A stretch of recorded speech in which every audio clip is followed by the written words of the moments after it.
wakati mzuri wa kushikia tena kusema kwa Mungu.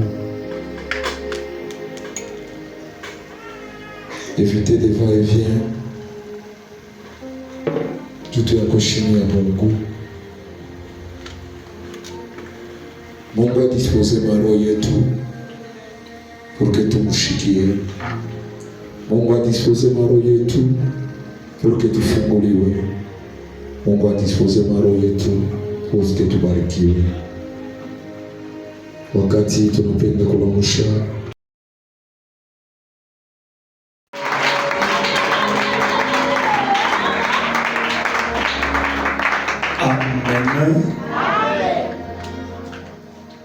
Je rends grâce à notre Dieu ce soir parce qu'il m'a donné l'opportunité de se présenter ce soir devant vous. Un public vraiment très important et vous êtes très important pour moi parce que vous m'avez honoré par votre présence. Gloire à Jésus-Christ. Amen. Amen. Dieu m'a donné l'occasion de parler devant mes pères, parler devant mes aînés, parler devant mes collègues et aussi des fois parmi mes fils dans la foi. Et à cause de cela, je ne cesse jamais de rendre grâce à Dieu. Amen. Amen. Vous savez, lorsque une personne accepte votre invitation, la première des choses, il vous honore. Merci beaucoup mes pères. Et je vais d'abord les saluer. Et je ne saurais pas saluer chacun d'eux d'une manière particulière. Parce que des fois nous considérons les temps. Amen. Mais je sais qu'elles ont la présence d'un apôtre qui parle bien.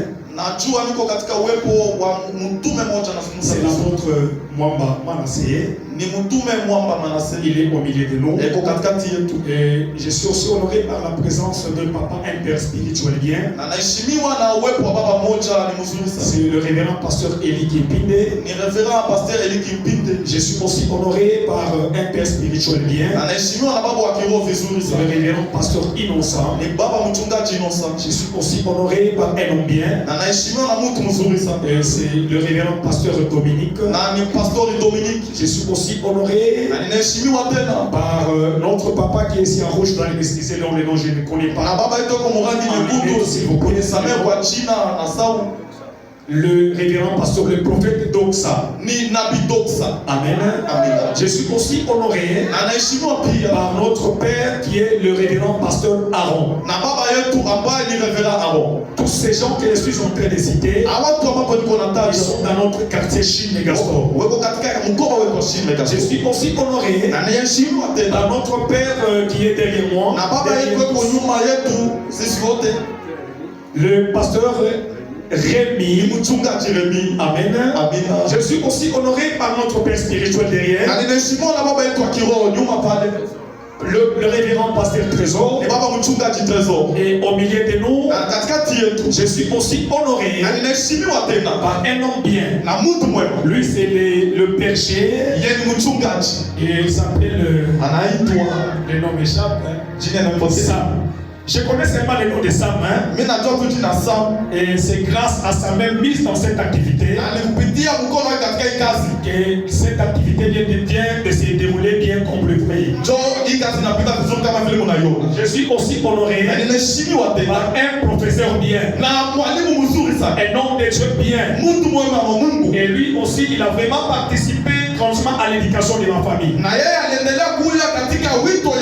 C'est le professeur Patient, si je ne me trompe pas. Il est aussi au milieu de nous. Je suis honoré par un déjà bien. Et quand il chante, vous sentez le nom.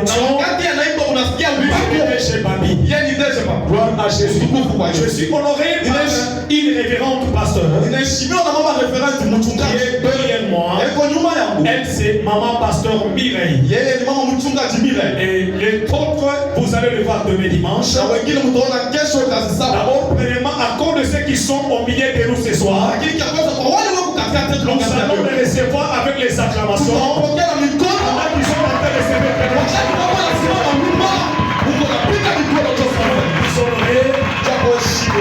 Amen. Amen. J'ai tourné les yeux dans la salle. Il y a un nom que je viens d'oublier. C'est le DG Lumière.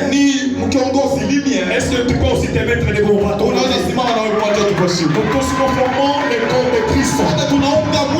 Gloire en Jésus. Veuillez vous asseoir, cher Père. Je suis aussi honoré par un homme que je viens d'oublier. Mon père, vous allez m'excuser. C'est un prophète bien. Un jour, vous aurez l'occasion que nous allons l'éviter. Vous allez aussi des fois sentir comment est-ce qu'il parle. Et vous allez sentir comment est-ce qu'il édifie le corps de Christ. Lui, c'est le révérend, c'est notre cher prophète Jérémie. Il est aussi au milieu de nous. Gloire à Jésus. Vous savez, l'amitié est réciproque. Il y a que dans le quartier Chine où les hommes de Dieu ne veulent pas s'unir. Or la Bible dit, plus vous êtes nombreux, plus vous êtes forts d'une manière collective. Nous sommes aujourd'hui dans cette grande conférence, la conférence première édition, pour présenter au peuple, au ministre de l'Éternel, un travail qui a été mis à leur disposition. C'est le livre dont je tiens entre mes mains. Et ce livre parle sur la destruction de l'autel familial. Un livre très important. Ça peut ne pas vous bénir aujourd'hui, mais ça peut aussi vous bénir dans les années à venir. Ça peut bénir votre ministère. Ça peut aussi bénir vos fils spirituels. Le livre contient 4 chapitres. D'abord, il y a avant-propos. Il y a aussi le premier chapitre qui parle des définitions des concepts. Il y a le deuxième chapitre qui parle sur les combats des autels. Nous avons le troisième chapitre qui parle qu'est-ce qu'on fait sur les autels. Et le quatrième chapitre parle comment s'élever contre tout autel satanique familial. Et tous ces 4 chapitres ont aussi le sous-point que vous allez découvrir lorsque peut-être nous entrerez en possession de ce manuel de serviteur. Et aujourd'hui, nous ne saurons pas tout parler aujourd'hui. Et nous allons parler seulement sur 2 points. Et les autres resteront dans le manuel. Gloire à Jésus. Est-ce qu'on est ensemble? Je voudrais que pendant ces 2 jours, ne puisse pas t'absenter parce que tu es vraiment une très grande bénédiction pour cette église. Et aujourd'hui, beaucoup de gens ne sont pas là. C'est parce que d'autres sont en train de travailler. Mais demain dimanche, nous serons vraiment bénis ensemble. C'est pourquoi la présence, cher ministre de Dieu, est tellement très importante pour la journée d'hier. Cher ministre, cher mère, cher père, nous aimerions encore vous revoir demain dans cette salle parce que vous allez bénir cette assemblée, vous qui êtes les sacrificateurs. Amen. Amen. Vous savez, bien aimé dans le Seigneur, les hôtels maléfiques dans une famille sont des lieux où des sacrifices sont effectués. Souvent pour obtenir la protection, la prospérité ou d'autres faveurs en échange. Et cependant, ces pratiques peuvent conduire à des alliances avec des esprits malveillants qui ensuite contrôlent la destinée de membres de la famille à travers des malédictions ou des blocages. Ces hôtels sont basés sur l'idolâtrie, où la créature est adorée à la place du Créateur, établissant aussi des contrats spirituels avec des forces obscures. Ils sont des constructions spirituelles qui peuvent influencer des générations. Gloire à Jésus. Sacrifier aux puissances liées à l'autel est une pratique idolâtrique. Et agir de la sorte, c'est faire ce qui est mal aux yeux de l'Éternel. Et d'une façon ou d'une autre, l'Éternel Dieu livre les adorateurs d'autel entre les mains de leurs ennemis. Et c'est là pendant des années. C'est-à-dire, lorsque un individu se tourne vers des puissances associées, il rejette Dieu. Alléluia. Il se soustrait lui-même de la protection divine de Dieu. Et vous allez voir ce soir avec moi qu'en Israël, au temps des Gédéons, dans le livre des Juges chapitre 6, les familles, y compris celles de Gédéon, se sont tournées vers l'idolâtrie pour différentes raisons. Elles ont érigé des hôtels, mais dans toute la nation, il existait un hôtel principal qui coordonnait tous les autres hôtels secondaires et qui constituait le fondement ultime. Et on le verra dans cet enseignement de ce soir que l'élévation d'une personne dépend de la destruction de l'autel principal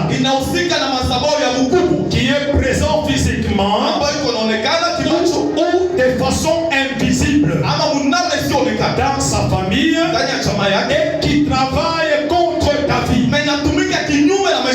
Amen. La présence des autels dans une famille et dans le lieu d'Israël n'était pas sans conséquence. Car derrière chaque autel se cachent des forces sorcériques, des forces démoniaques, des forces sataniques. Elles suscitent des ennemis dans la vie de ceux qui lui sont liés. Alors, comprendre leur fonctionnement, reconnaître leur présence et engager dans des actions spirituelles pour les renverser sont des étapes très importantes vers la libération d'une personne. Et ce processus n'est pas seulement un acte de construction, n'est pas seulement un acte de destruction, j'y arrive. Mais est aussi un acte de reconstruction. Alléluia. Une reconstruction spirituelle où la bénédiction et la faveur de Dieu remplace les ténèbres et la malédiction dans la vie de quelqu'un.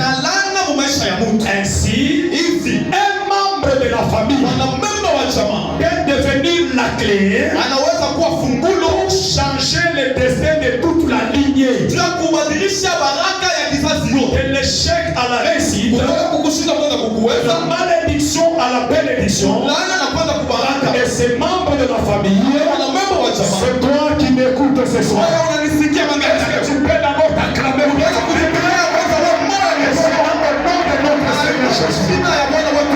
Est-ce que tu peux crier à haute voix? Est-ce que tu peux élever ta voix?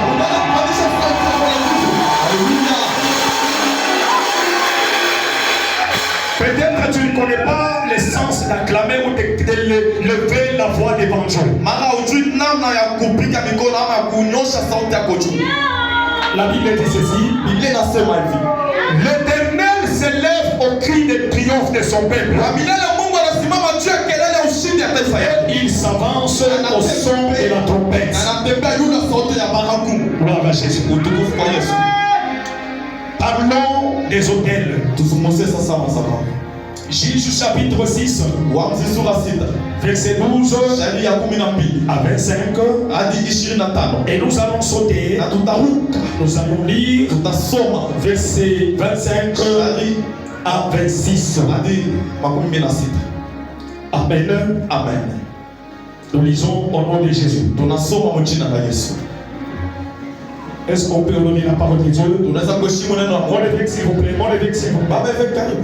Il y a de la place ici. L'ange de l'Éternel lui apparut et lui dit: l'Éternel est avec toi, vaillant héros. Gédéon lui dit: ah mon Seigneur, si l'Éternel est avec nous, pourquoi toutes ces choses nous sont-elles arrivées? Et où sont tous ces prodiges que nos pères nous racontent quand ils disent: l'Éternel nous a-t-il pas fait monter hors d'Égypte? Maintenant l'Éternel nous abandonne et il nous livre entre les mains de Madian. L'Éternel se tourna vers lui et il dit: va avec la force que tu as et délivre Israël de la main de Madian. N'est-ce pas moi qui t'envoie? Gédéon lui dit: ah mon Seigneur, avec quoi délivrai-je Israël? Voici ma famille est la plus pauvre à Manassé. Je suis le plus petit dans la maison de mon père. Dans la même nuit, au verset 25, au verset 25-26. Dans la même nuit, l'Éternel dit à Gédéon: prends les jeunes taureaux de ton père et un second taureau de 7 ans. Renverse l'autel de Baal qui est à ton père et renverse l'idole sacrée qui est dessus. Tu bâtiras ensuite et tu disposeras sur les hauts de ces rochers un autel à l'Éternel ton Dieu. Tu prendras les seconds taureaux et tu offriras un holocauste avec les bois de l'idole que tu auras abattu. Amen. Amen. Veuillez vous asseoir. Bien-aimé, pourquoi tout cela? Pourquoi cette demande forte que Dieu a fait à Gédéon? C'était pour que Gédéon soit totalement consacré à Dieu. Et pour qu'il soit béni aussi de Dieu. Et pour avoir la victoire face à ses ennemis, il lui a fallu que l'autel de la famille soit totalement détruit. Et c'est ça même la délivrance. La délivrance, c'est rendre libre. Et elle est une étape très importante dans la vie de tout enfant de Dieu. Alléluia. La délivrance, elle est la base fondamentale de l'équilibre chrétien. Un chrétien qui n'est pas délivré, il sera toujours instable dans sa vie. Et sera toujours soumis au diable qui l'empêchera de vivre une victoire et de bénédiction de Dieu et une vie de sainteté dans le Seigneur Jésus. Alléluia. Qu'est-ce qu'un autel? En hébreu, Misebich. Le mot Misebich, c'est un mot qui vient du mot Zaba, qui veut dire abattre, égorger, offrir en sacrifice. Est-ce qu'on est ensemble? En grec, les autels parlent en grec bomos. En français, cela veut dire une plateforme. Et en grec, on l'appelle aussi tisiaterion, qui vient du mot tisia, qui veut dire sacrifice. L'autel en latin, on l'appelle altus, qui signifie élevé, ou altar. Gloire à Jésus. L'autel, c'est le haut lieu. C'est le lieu de contact avec le monde des esprits. Et il y a plusieurs sortes d'autels. Et nous avons pris entre autres, il y a l'autel en terre. Nous allons lire cela dans Exode chapitre 20, 24. Il y a un autel, une pierre ointe d'huile. Genèse 28, 18. Il y a un autel, un rocher. Gloire à Jésus. Dans Juge chapitre 6, verset 20 à 21. Et parfois, on érige un autel pour commémorer une expérience particulière. Comme des apparitions. Genèse chapitre 33, verset 20. Et si la Bible dit, suite au retour de Jacob au pays de Canaan,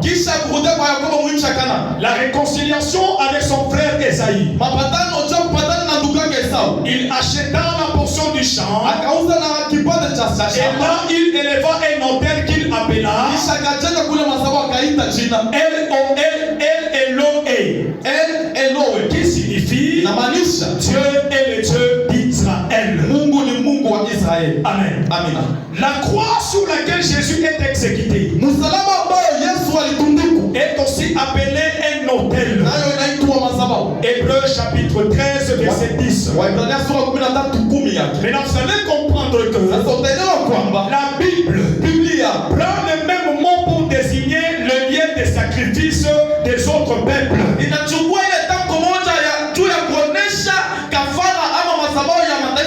Comme les Cananéens qui consacrent des autels à Baal et aussi à d'autres divinités.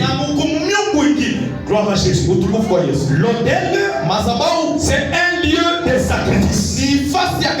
C'est un lieu de rencontre et de rendez-vous avec Dieu ou avec les démons. Alléluia. Dans l'ancien temps, les montagnes étaient les endroits privilégiés pour bâtir les bâtiments sacrés.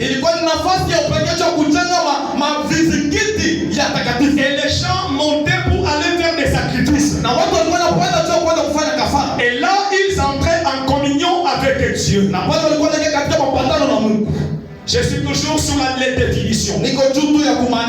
L'autel, c'est la table à manger spirituelle. Où on offre à Dieu sa nourriture. Placer des aliments sur cette table de pierre. Le faire fumer, c'est le diriger à Dieu pour que celui-ci respire l'agréable odeur. Et là, je prends un témoin dans les Écritures. Genèse 8, verset 20 à 21. La Bible dit, après les déluges, Noé bâtit un autel à l'Éternel. Il prit de toutes les bêtes pures et de tous les oiseaux purs. Et il offrit des holocaustes sur l'autel. L'Éternel sentit une odeur agréable. Et l'Éternel dit en son cœur, je ne maudirai plus la terre à cause de l'homme. Et sur les autels, on fait des offrandes qui nous permettent d'entrer en communion avec Dieu. Pour recevoir en retour une grâce de Dieu. Recevoir aussi l'intervention de Dieu. Alors, bien aimé dans le Seigneur, je ministre de Dieu. Peu importe ce que l'on veut vous faire croire, sachez qu'il n'y a pas de divinité sans offrande ni sacrifice. Il y a des gens qui ne veulent pas faire des offrandes à Dieu et les sacrifices. Et pourtant, c'est l'offrande qui établit les contacts entre le visible et le visible. C'est-à-dire quoi en d'autres termes? Nous qui sommes visibles, nous offrons des choses visibles à celui qui est invisible. Parce que nous croyons qu'il existe. L'autel, c'est un lieu de communion avec les esprits. Les divinités ne se manifestent que lorsqu'il y a un autel. Et sur l'autel, on fait de fortes alliances avec Dieu afin d'amener Dieu à agir, à se rappeler et à se souvenir de ses promesses. Alors, ces alliances qu'on fait avec Dieu engagent toute la descendance de génération en génération. Genèse 22, verset 9. La Bible dit, lorsque il vit arriver au lieu que Dieu lui avait dit, Abraham y éleva un autel et rangea les bois. Il y a son fils Isaac et le mit sur l'autel par-dessus le bois. Vous allez comprendre que par cet acte, Abraham avait dédié son fils sur un autel. En le faisant, il a dédié toute une descendance. Il a dédié toute une descendance à Dieu de génération en génération. L'autel, c'est le lieu d'échange spirituel. Quand Jacob fuyait son frère Esaïe, Genèse 28, verset 11 à descendant, la Bible dit, il arriva dans un lieu où il passa la nuit, car le soleil était déjà couché. Il prit une pierre, alors il fit son chemin, son oreiller, et il se coucha dans ces lieux-là. Alors il eut un songe, et voici une échelle était appuyée sur la terre, et son sommet touchait au ciel. Et voici les anges de Dieu montaient et descendaient dans cette échelle. Et voici les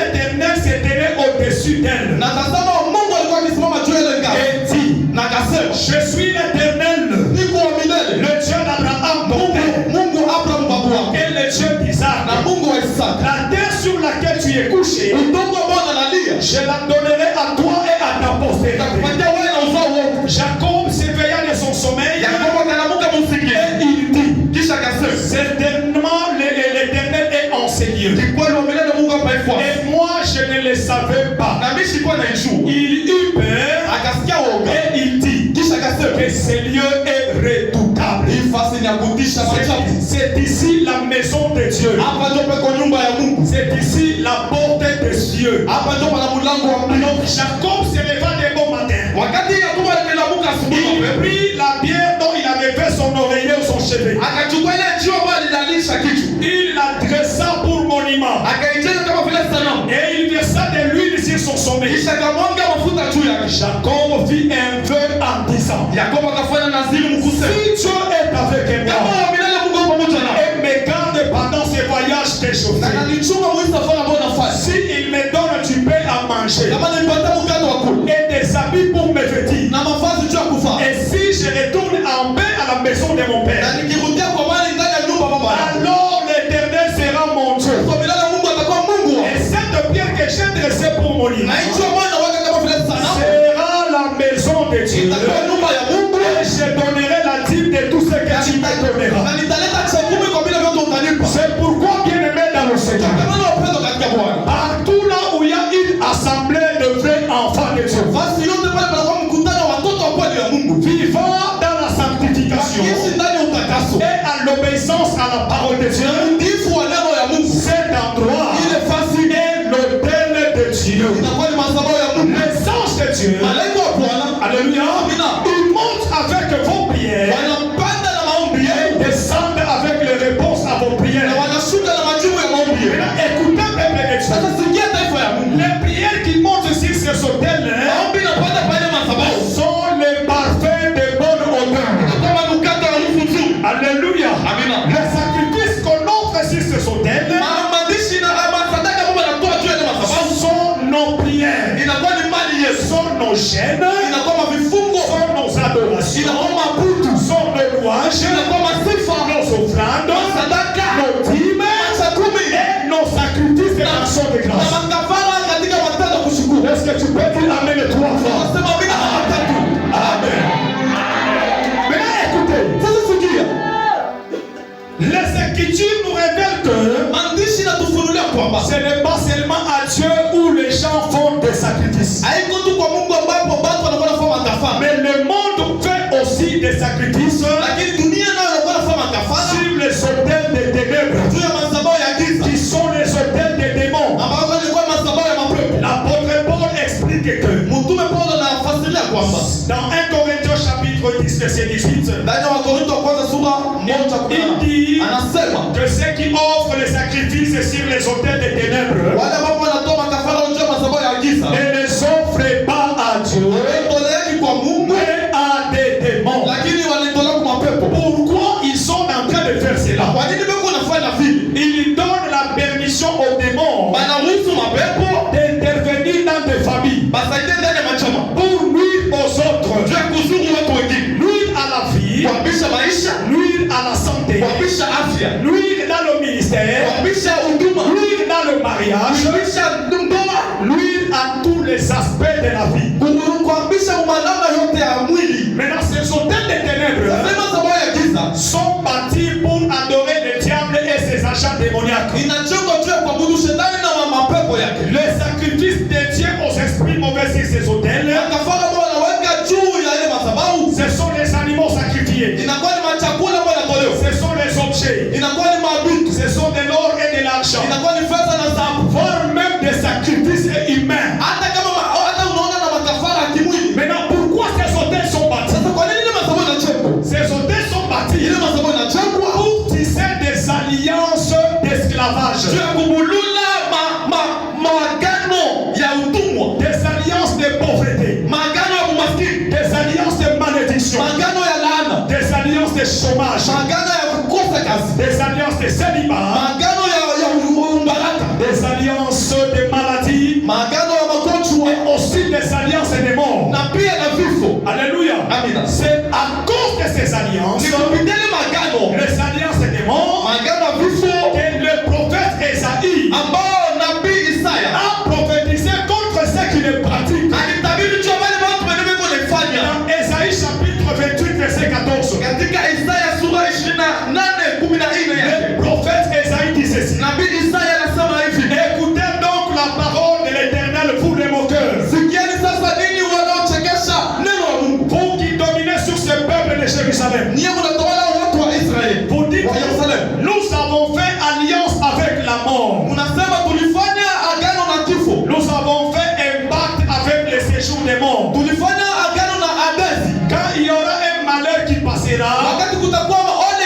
Il ne nous atteindra pas. Car nous avons la fausseté pour refuge. Les mensonges comme appris. C'est pourquoi. Ainsi parle le Seigneur l'Éternel. Voici, j'ai mis pour fondement en Sion une pierre éprouvée, une pierre angulaire, une pierre de prix, une pierre solidement posée. Cette pierre, c'est Jésus-Christ de Nazareth. C'est lui qui va la prendre pour appui. N'aura pas hâte de fuir vos alliances. N'aura pas hâte de fuir vos pactes. Alléluia. Et Dieu dit, votre alliance avec la mort sera détruite. Votre pacte avec le séjour des morts ne subsistera pas. Quand les malheurs viendront, quand les catastrophes viendront, alléluia, vous serez par lui foulés aux pieds.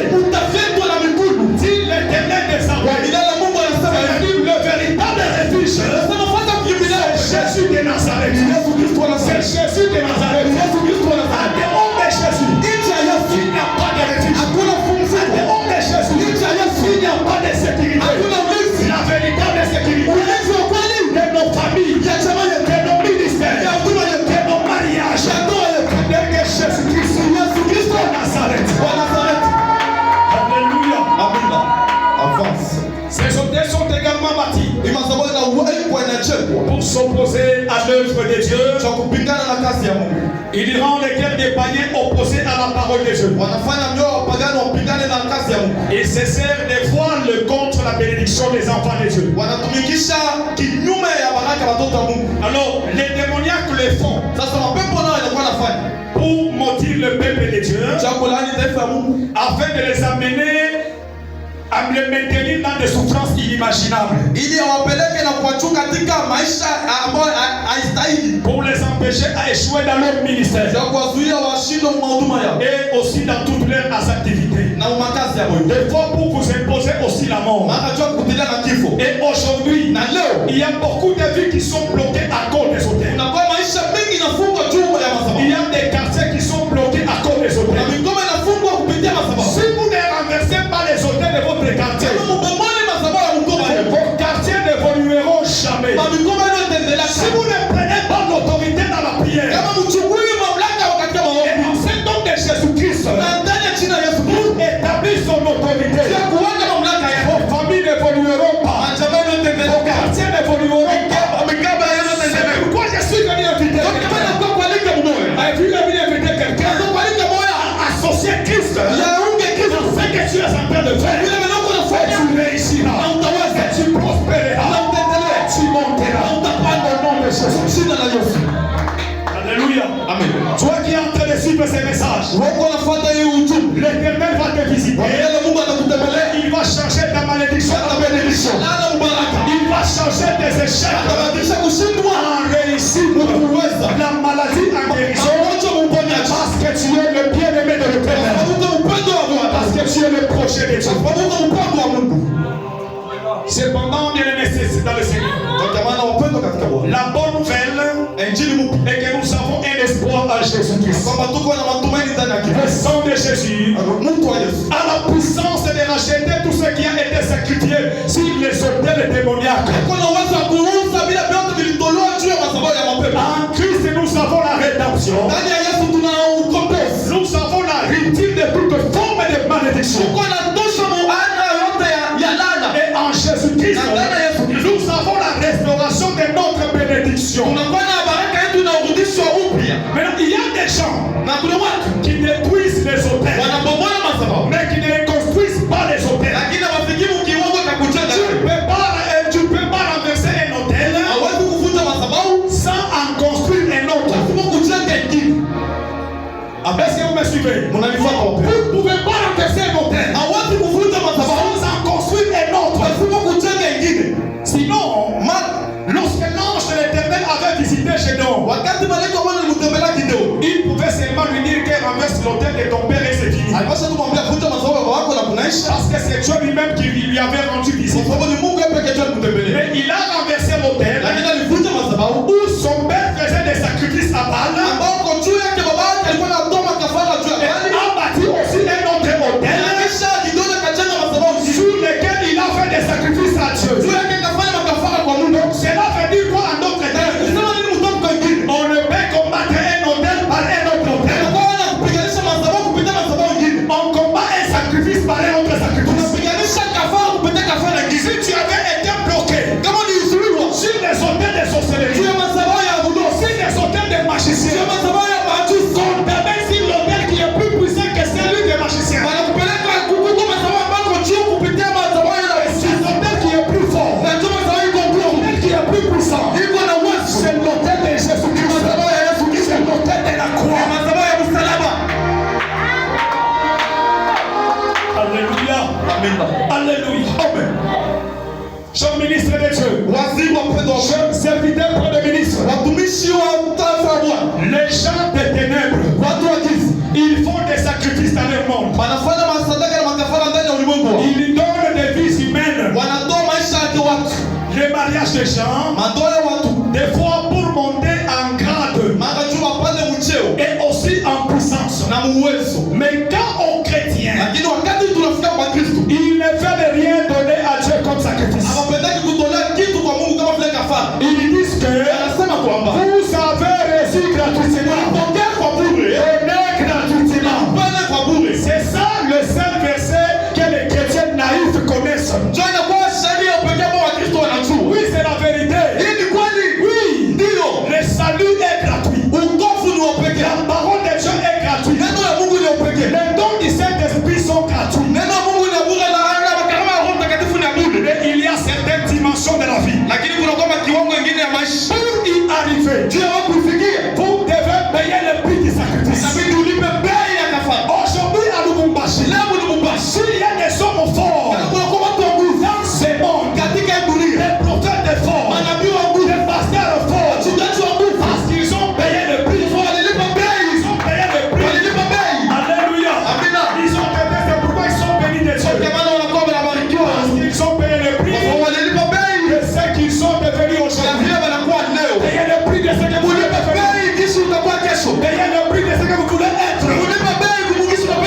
J'ai toujours dit que la gratuité dans les choses de Dieu n'existe pas sans les sacrifices. Vous pouvez envier un pasteur aujourd'hui, tel que l'apôtre Manassé. Il a passé ses 20 ans dans le ministère.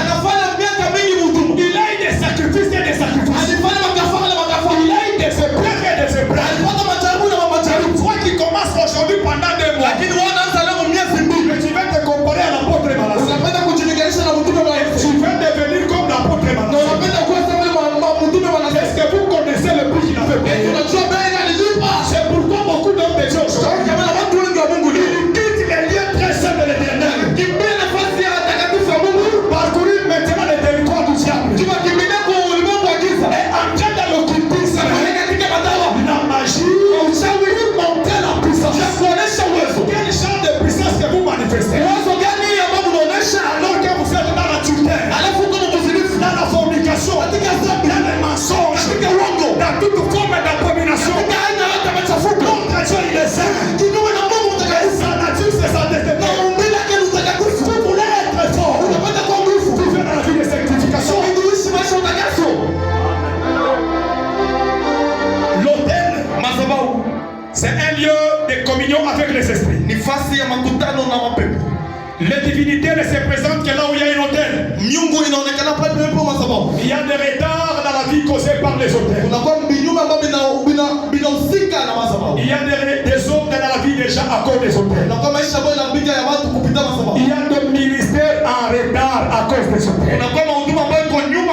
Ton ministère peut être en retard à cause d'un autel de ta famille. Parce que cet autel tu n'as jamais renversé. Il y a des paroles négatives qui t'attaquent. Il y a des paroles d'échec qui t'attaquent. Certains ministères sont en retard jusqu'à aujourd'hui. Il y a des vies brisées. Il y a des gens incapables d'avancer. Tout simplement parce qu'il y a un hôtel de famille qui s'est dressé pour lui dire que il y a une affaire ici. Tu ne peux pas aller au-delà de ça. Tu ne peux jamais te marier. Toi, tu ne grandiras pas. Tu ne travailleras pas. Tu ne pourras jamais avancer. C'est la loi de l'autel. Ce sont les paroles de l'autel. Pourquoi il y a des couples qui sont brisés? Il y a des vies qui sont brisées. Il y a des ministères qui sont brisés. Tout simplement, un hôtel est en train de crier quelque chose. Gloire à Jésus. Nous allons lire 1 Roi chapitre 18 verset 22 à 26. Je pense que nous avons été aujourd'hui par là. Le livre est vraiment très vaste. On ne saura pas décortiquer tout. Nous avons mis les livres là-bas. Alléluia. Nous lisons. Et Élie dit au peuple, je suis resté seul des prophètes de l'Éternel. Et il y a 450 prophètes de Baal.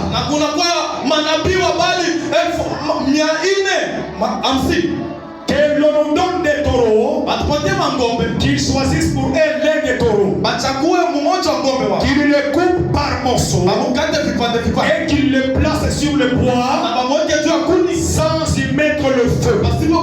Et moi, je préparerai l'autre taureau et je les placerai sur le bois sans y mettre le feu.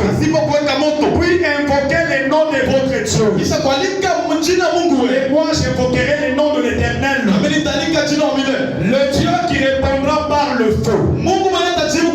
C'est celui-là qui sera Dieu. Et tout le peuple répondit en disant c'est bien. Élie dit au prophète de Baal, choisissez pour vous l'un des taureaux, préparez-le en premier. Car vous êtes le plus nombreux. Et invoquez le nom de votre Dieu. Mais ne mettez pas le feu.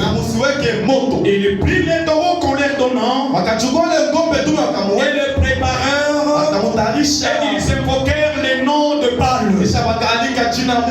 Depuis le matin jusqu'à midi en disant Baal réponds-nous. Mais il y a une fois une réponse et ils sautaient devant l'autel qu'ils avaient bâti. Amen. Gloire à Jésus. Cher ministre de Dieu, cher serviteur, la Bible dit que même les prophètes de Baal devaient construire un hôtel. Parce que la divinité, les esprits, ne se manifestent que là où il y a un hôtel. L'hôtel, c'est le site de production des esprits et des démons. Les prophètes de Baal étaient incapables d'invoquer le feu en ces temps-là. Ils étaient incapables d'invoquer le feu. La Bible dit, ils criaient la haute voix. Et ils se firent selon leur coutume des incisions, avec des épées et des lances, jusqu'à ce que les sang coula sur eux. Lorsque midi fut passé, il prophétisait jusqu'au moment de la présentation de l'offrande. Mais il y a une voix, ni réponse, ni signe d'attention.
ce moment-là, Israël n'entendait pas la voix de Dieu. Parce que l'autel de Dieu avait été renversé par le prophète de Baal. Pour que Dieu n'entre pas en contact avec son peuple. Maintenant, lorsque l'autel est renversé, il n'y a plus de communion avec les divins. Élie n'a pas directement commencé à prier Seigneur de pour moi. Non, je suis ton serviteur. La Bible dit la démarche d'Élie était d'abord de reconstruire l'autel qui avait été renversé. Parce que le prophète de Baal avait renversé l'autel. Alléluia. L'autel de l'Éternel pour empêcher Dieu d'entrer en communion avec son peuple. Je suis venu te révolter ce soir pour empêcher Dieu un esprit à entrer en contact avec le humain. Allez briser ce autel.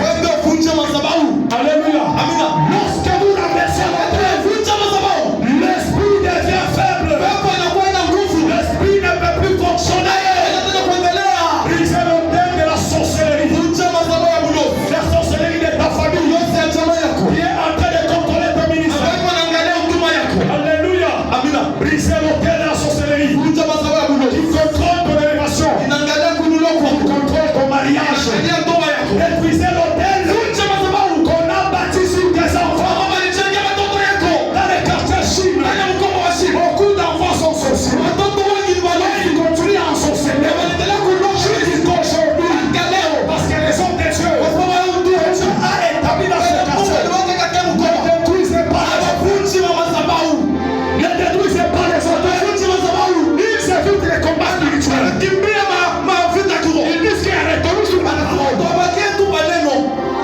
Je sais adresser à Gédon, c'était la parole d'espoir. Mais il a dit de renverser l'autel. Pour qu'il soit béni. Pour qu'il puisse avancer.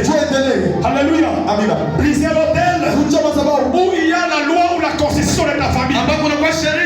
Briser l'autel où il y a une information négative de ta famille. Pour que l'esprit de Marie et de femme de lui ne puisse pas continuer à te visiter. Brise son autel. Dans quel autel familial? L'autel qui contre ta vie n'est pas renversé. Tu ne seras jamais en paix.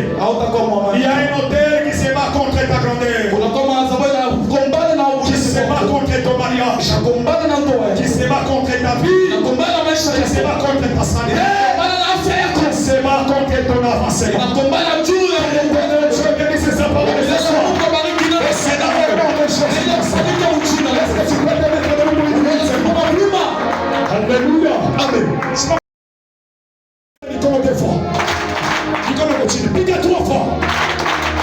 Mikono yako leo magharibi kwa les bruits des chars et des chevaux dans les camps des ennemis. Dis. Anaje kunapiga mikono. Huku namwambia Baba magharibi ya leo. Ninavunja maparoli ya negativite ili natoka kwa madhabahu ya shamba yetu. Kwa madhabahu ya kizazi cha baba. Kwa madhabahu ya mzazi kwa mama. Misemo ya esheke, misemo ya laana yaanze kuamka mchini Yesu. Piga mikono Baba.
Simama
avance au son de la trompette.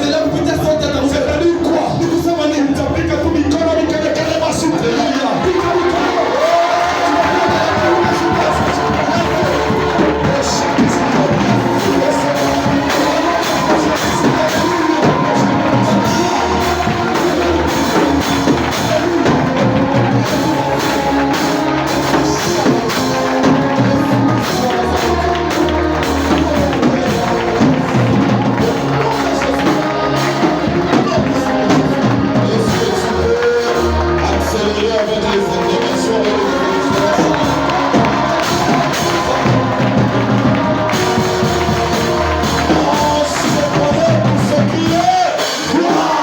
Que Dieu soit béni. Nous pouvons prendre place.